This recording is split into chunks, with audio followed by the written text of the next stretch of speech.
Yes, I was born in, some of you know Maritzburg, the township. There's a rural area next to Maritzburg called Pampumuza. That's where I was born. And I grew up in Ashdown Township, as well as in Pendle, rural area. Ashdown Township, when the fight between IFP and ANC was strong, UDF happened in the township. During the day, you pass each other greeting. When the sun goes down, you become enemies. You can't be on the street, you get killed. So the violence was that rough at the time. So when my parents felt that the violence is this rough, they'll ship me to the rural areas in Pendle so that I'm protected from this. And when it's a bit quiet, they'll bring me back. So I ended up changing a lot of schools as I grew up because of that, moving up and down.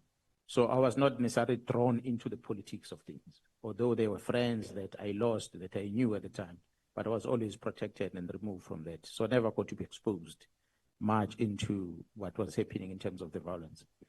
Yes, I knew about the MK. We study history at school and we learn about things and we see things. And then I happened to join the service, just at the dawn of democracy. When I joined, I went to the college on the 22nd of June, 1993. When I finished training, I was deployed in Potchefstroom. I started in December. We arrived there in December, middle of the night in Potchefstroom, and I started working there. The Potchefstroom was dominated by, in the main, IFP, which honorable member spoke about earlier in relation to the homelands that were there in the past. So it was Zulu police had armed IFP members with a lot of guns, be it a Nduna is given a gun, be it a protector of the Nduna, he has a gun, and many others. Honorable Mngango might maybe share more details about some of it.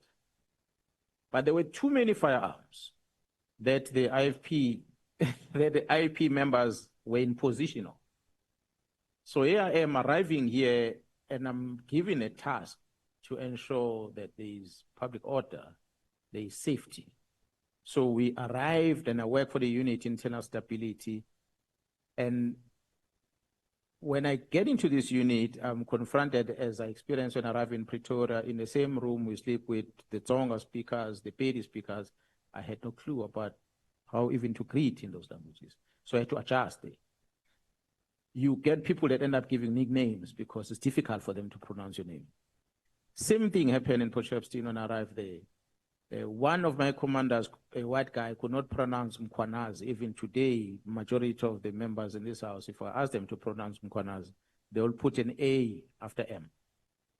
They will say Mkhwanazi, and there's no A, it's Mkhwanazi, MKH. So because of that struggle of pronunciation, he chose the shortcut. He just called me MK. And I'm brand new at the unit. It is December 1993. This unit were camouflage. And in few months down the line, in April, the African National Congress win elections. And here comes this young man dressed in camouflage and is confronted with the situation on the ground where the IFP, majority of them are in the half of the village of the ANC people.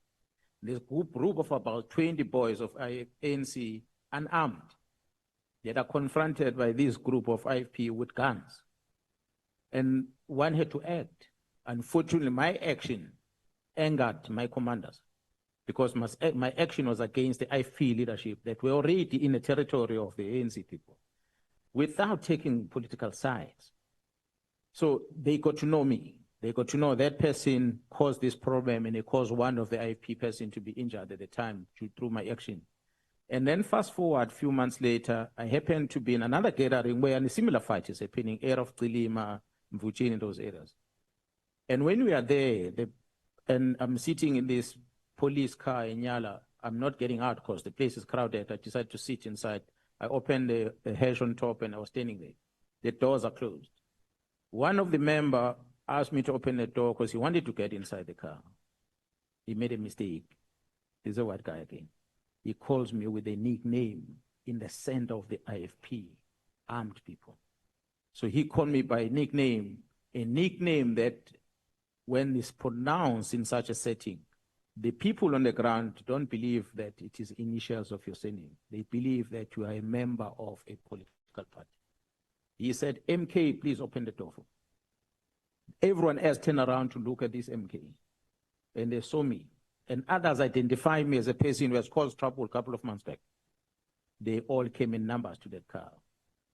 I will not explain how I responded to it, but I responded to stay alive.